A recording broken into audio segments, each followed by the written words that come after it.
काय ग? मी काय म्हणते, ते काल तुझे मित्र आलेले बघ. नाही नाही, साहिलला मी ओळखते. तो त्याच्यासोबत अजून एक आलेला, त्याचं नाव काय होतं? अजय. हा हा हा हा हा. तो कोणता मित्र तुमचा? कॉलेजचा? अच्छा अच्छा, त्याचा मित्र आहे का तो? नाही नाही, असं काही नाही काही नाही काही असंच विचारलं. त्या अजयचं आडनाव काय म्हणाली? कामावरून आठवलं. अजय काय करतो? ते घरात कोण कोण असतं? अच्छा, इंजिनियर आहे. गाव कोणतं ग त्याचं? नाही नाही काही नाही, असंच असंच विचारलं. रविवारी तुझे सगळे मित्र येणार होते ना घरी? नाही, बोलव ना मग, जेवायला बोलव ना सगळ्यांना. राहायला कुठे? वसईला आहे. जरा माझ्या फोनवरून त्या अजयला फोन लावून देतेस का? अजयकडे जरा माझं काम आहे. तसं दिसायला चांगलं आहे ना? नाही नाही, मी असंच म्हणते. तिचा एक मित्र आलेला घरी.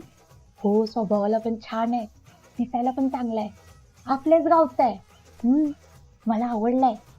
मी रविवारी सगळ्यांना जेवायला बोलवलंय घरी. एकदा तुम्ही पण बघून घ्या ना. तर काय, तिला मेलं डोंगलीला काही कळतच नाही. आपल्यालाच बघायला हवं आता.